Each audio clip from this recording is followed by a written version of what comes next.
Should you celebrate religious holidays? I mean, you do you, I guess. Most of these holidays haven't been religious forever. Not that the religious can get that through their heads. So let's hunker down and see what an old fart has to say because we haven't had our daily dose of comedy. Or insanity, I guess. These people simply never learn, do they? Not ever.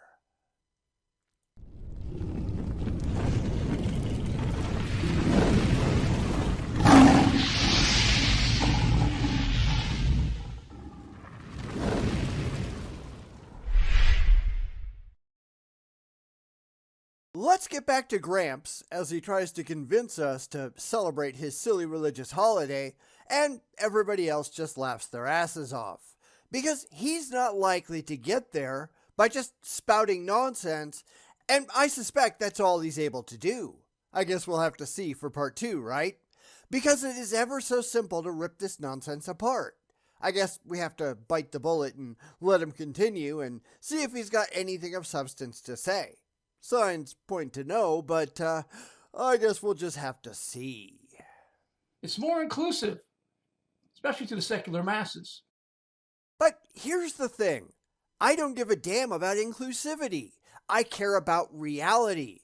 This is just an appeal to emotion, which is all the religious are ever doing, and I couldn't care less. Now, if you remember from the last video, he was trying to rename birthday into Stork Day by embarrassing himself and thinking that atheists believe that babies are brought by storks? That's stupid, but, religion. We'll overlook it, at least until he doubles down on his stupidity, and since we don't know that yet, not having seen him do it yet, let's give him the benefit of the doubt. So screw inclusivity, let's deal with reality, and get back to the video. Your kids will totally understand your consistency on this part.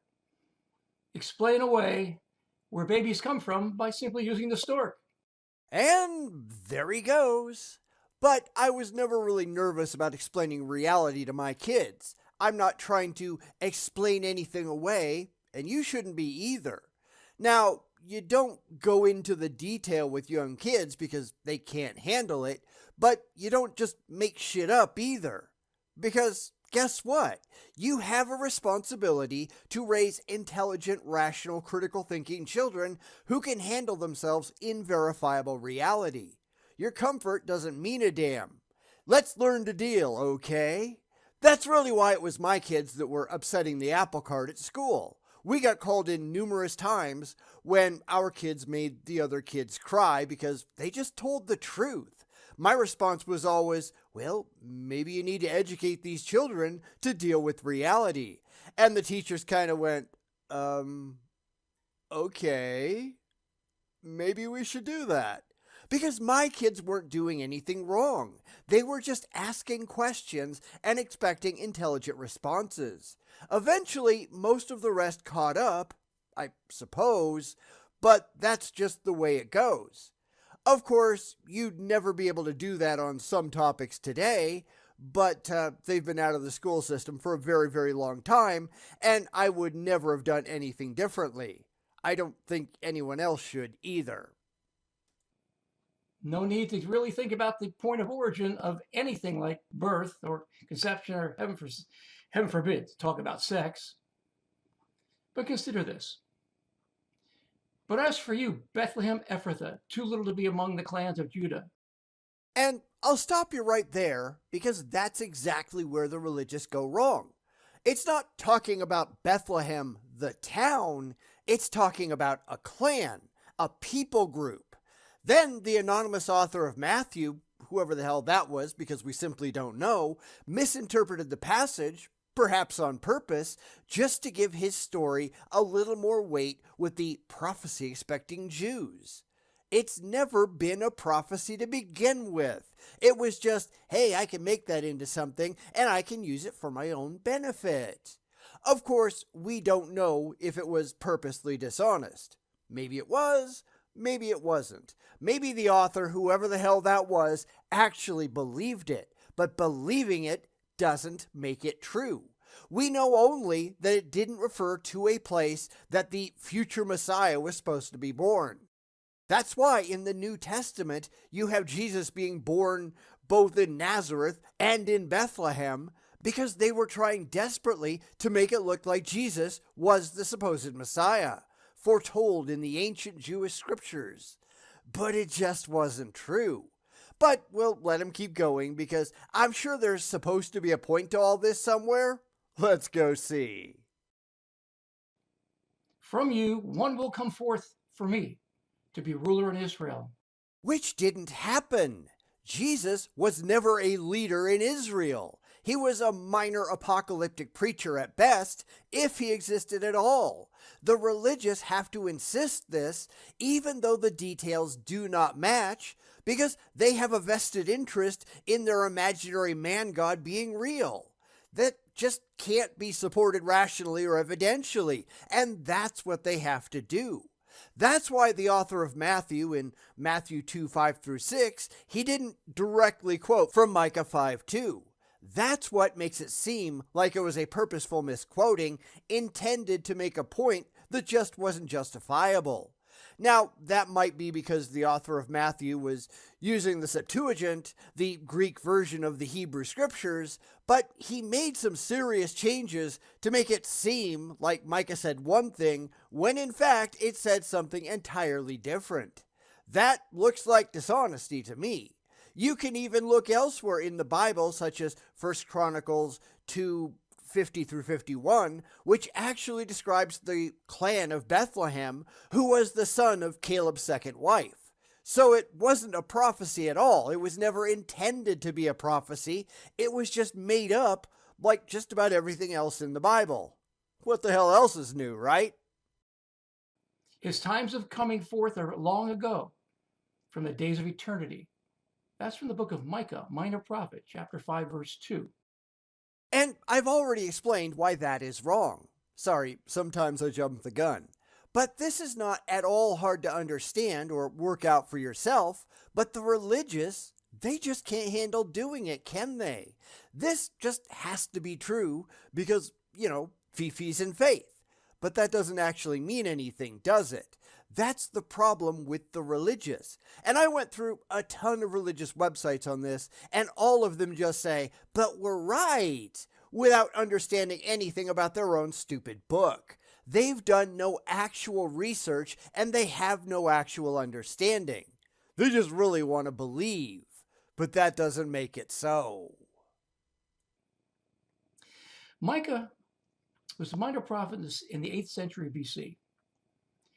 He wrote during the reigns of 3 different Judean kings, Jotham, Ahaz, and Hezekiah. The early book includes material from different time periods. Later chapters have parts of the book clearly written about the Babylonian exile, which happened earlier than his actual writing. Date, actually. I'm not really sure what he's trying to get at, but he's taking his beliefs on faith without actually doing any research on his own. All you have to do is go and read Micah in context to see what's going on. Micah is referring to the division in Judah and Samaria, which led to distrust among the citizens and divided friends and families. That's what's going on. A plain reading of the text doesn't show any prophetic meaning. It's why you have to take these supposed prophecies completely out of context, because if you just read it the way that it is in the text, it doesn't mean what the later Christians wanted it to mean. That's blatantly dishonest, but what the hell else is new? The latest material comes from the post-exilic period where the exile occurred and the temple was rebuilt around the 6th century. But what I'm really trying to get at here is, during the time of writing of the book, Micah refers to Bethlehem Ephrathah. Yes, which I already spoke of back in 1 Chronicles. The Old Testament, or what would eventually become the Old Testament, is big on genealogies, and it does go through and show who Bethlehem and Ephrathah were actually related to. Those are people, not a town. It refers to a descendant of those people. The clan that would eventually become known as Bethlehem Ephratah is not a place. There's no evidence whatsoever that he was ever talking about a town. This is just wishful thinking through and through. Bethlehem is the current name, and Ephrathah was the ancient name of the location of the birth of Jesus. Nope, that's just reading things into the text that simply do not appear. This is the bold rationalization that the religious are infamous for. They just really want it to be true. This is clearly not what is being talked about here. If we go back to Micah 5:2, it says, "Though you are little among the thousands of Judah." And in fact, when he read it before, he even said clans. That's probably a better reading, but there certainly weren't thousands of towns in Judah, so it makes very little sense to read it as a town name. This is just wishful thinking, nothing more. This is what he wants to be true without thinking about it at all. And where is this going? I don't know, because I thought this was supposed to be about Christmas and religious holidays and atheists don't care about your stupid book. Clearly, he's not in this for the truth, and he certainly isn't speaking to atheists. He's just trying to brown-nose his followers. And that's pretty standard, isn't it? In fact, Luke chapter 2, verses 1 through 7 read, "Now in those days a decree went out from Caesar Augustus." Which never happened. There is no evidence that it ever happened at all, and in fact, it would have been economically disastrous for everyone to try to force the whole of the population to travel to their ancestral homes just to register for a stupid census. How would businesses survive if their owners just had to up and leave for a long period of time? In fact, we know that it's nonsense because Rome didn't directly tax client kingdoms like Israel. Virtually all scholars who aren't running on fifis and faith acknowledge that this is all just nonsense. It's a literary device, not anything that actually took place in reality. We know that there was no single census under Augustus at all, and none of that ever took place that required the people to travel from their homes to those of their ancestors. That is not how any of this shit works. But the religious, they just really want to believe That a census be taken for all the inhabited earth. This was the first census taken while Quirinius was governor of Syria. Except he was only governor between 6 to 9 CE, taking over after Herod Archelaus was banished. So your timeline, it just doesn't match up. It also says that Herod the Great was ruler, but he died in 4 BCE. There was never a moment in time where both Herod and Quirinius were in power at the same time. This tells us that whoever wrote the Gospels, both Matthew and Luke, they could not have been residents of the area at the time. They did not understand the local history. It also explains why the Gospels were all written in Koine Greek. That is not something that poor fishermen living in Israel would have spoken. The whole thing just falls apart the more that you look at it. And everyone was on his way to register for the census, each to his own city. Joseph also went up to the city of Galilee. Went up from Galilee, from the city of Nazareth to Judea. Which still didn't happen. All of this is complete nonsense. This is why you have to be willing to leave the pages of the Bible and do your own independent research to verify that the stuff in the Bible is actually true.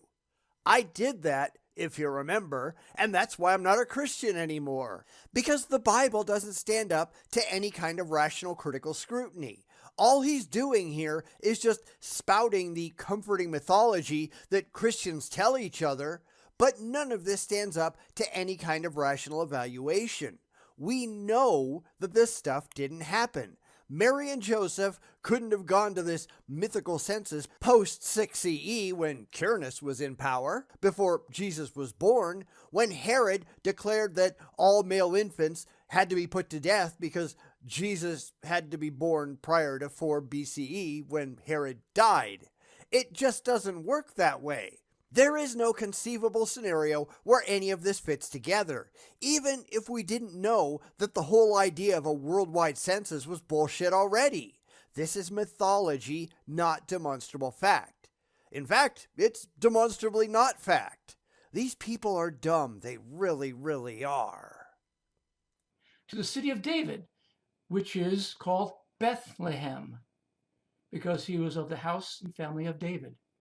You don't really know that. And this is something that I've had to point out a lot lately, that the religious will state a lot of things confidently that they have absolutely no fucking way to know. They just really like the idea. The genealogies listed both in Matthew and Luke, they do not coincide, leading some people to just arbitrarily declare without any evidence that one was Mary's lineage and the other was Joseph's. And that's not specified in Luke, and since Joseph wasn't actually the father of Jesus, it doesn't really matter, does it? Why would you even mention him at all? If you look at Matthew's lineage, which is specified as being the lineage of Joseph, which means nothing, it was specifically arranged into 3 groups of 14 generations each, which is all just numerology, not biology.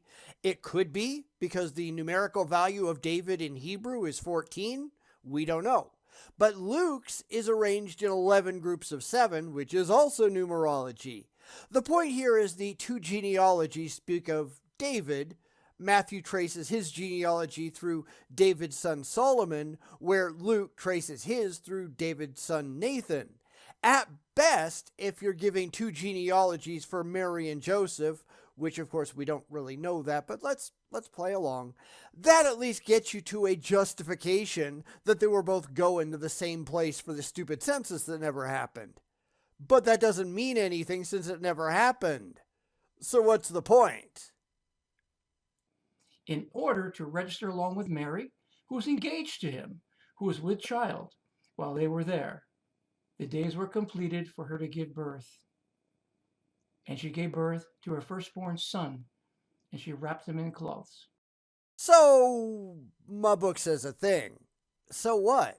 Because isn't the point of this video to convince atheists to celebrate the Jesus myth? Or maybe to poke fun at atheists who don't take any of this stuff seriously? Because all you're doing is reporting on mythology, not demonstrable historical fact. This is what he really wants to be true, and I think I've pointed out plenty of reasons to think that it's all just bullshit. In fact, we know it's all just bullshit. This isn't how facts are determined. There is no faith in fact, only in evidence, and he has none of that except my book says a thing that I like. Yeah, nobody cares. Of course, he's making the video for people who just aren't that bright, for people who just really want to believe, so he doesn't have to justify any of this with any demonstrable evidence. He doesn't figure atheists are going to be watching, even though his title is Christmas Message to Atheists and the Non-Religious. Sorry, but we know this stuff better than you do. You are just making a fool of yourself. Maybe knock it off. It might help. And laid him in a manger because there's no room for them in the inn. Which wasn't actually an inn. Dan McClellan has some good videos on this, and why none of these stories make any sense at all. That's not how things worked back in the day. However, I'm not going to go into a lot of that in detail because he's not talking to us, even though he pretends to be. I just don't accept your story. It can't be backed up with fact, and in fact, if we concern ourselves with the facts as we should, your whole story falls completely apart. You haven't gotten to any reason for me, as an atheist, to believe any of this, to take any of your silly mythology seriously. But it says so in my book. I don't give a shit. Because you're not actually proving any of this stuff is true, whereas I've done exactly the opposite. I have proven that the stuff that you're spouting is complete garbage. It never happened as written. It couldn't have, which proves that your gospel writers, whoever the hell they were, they couldn't have understood Jewish culture or history of the day. So your whole story is just crap. Knock it off. Notice Bethlehem. Bethlehem means house of bread. Jesus claimed to be the bread of life. Seriously, this is what's supposed to impress us? This is garbage, pure and simple. This guy doesn't know anything beyond my book says a thing, and he happens to like it, and he's never done a moment's research to test out whether any of it is actually true. Not that I suspect he cares or anything, because, seriously, he wouldn't be this shit at everything if he did. I know he thinks he has some profound point in all this hogwash, but he doesn't. He just doesn't. This is how we know that he's not talking to us. He's talking at us. He's talking about us to his real intended audience, his followers and his fellow believers. This is the education grandpa? Then why am I spending so much time here having to educate him? Not that I suspect he cares or anything, because he just really wants to believe. He is a sustainer. Rather than Merry Mythmas, as some atheists might want to call this holiday. But that's all it is. That's all you've been saying. It's all mythical. We know that this didn't happen. We know that it couldn't have happened. We've actually looked into it, which is a hell of a lot more than we can say about you. You are spouting bullshit, and you don't even know it. And you don't even care. That's the sad part. He really believes this crap. Whereas we know better, and we're just laughing at him. That's why everyone in the comments is just laughing. You're getting things like, thank you for promoting atheism, and an education is definitely something you desperately need. And he's not responding at all. Now, he hasn't made any videos since then, but that doesn't really mean anything since he tends to only make 1 or 2 videos a month, and at the time that I'm making this, at least at the time I'm writing this, it hasn't really been that long. But I'd honestly be embarrassed by all of this if I was in his shoes. You don't prove yourself to be a complete imbecile and then just keep doing what you're doing, at least if you hope to have any credibility. But I've thought that for tons of online apologists, and most of them just go on like nothing ever happened. He's had his ass completely handed to him. Why in the world would you keep doing this to yourself? Why would you keep believing this shit? Because he doesn't care at all. Someone be sure to look in on his channel when this video finally comes out, and we'll see if he's still at it. Because I think he probably will be. That's the religious mindset after all. Merry Miracle Christmas. Have a great family celebration, and try not to work in those alternate meetings. Your kids will love you for it later. Merry Christmas. Well, I had one. I know I started writing this on Christmas Eve, but the second part I'm writing on New Year's Eve, and yes, I had a great Christmas and a great New Year's, thanks for asking. No Jesus and no Santa Claus required. It was probably better than his, wasting his time in a church and all, although I'm just guessing because that's what I used to do way back in the day. I was in church Christmas Eve singing and all that crap. But now I'm just enjoying the holiday, and I don't need any of the garbage because I know better. Clearly, I know better. He really believes this stuff, I'm assuming anyhow. He doesn't come off as a troll to me, although you really can't tell. You can let me know down in the comments if you disagree. These people are just dumb. They have no rational justification whatsoever for any of this. They just really, really like the idea. But liking the idea doesn't make the idea true. We know it's false. In fact, we know it never happened. There is no world in which any of this story actually took place. That he and his ilk believe that it did, that's a them problem, not an us problem. Maybe they should look into it critically, but we know that they never will because they need this stuff. That's kind of pathetic on its own, right?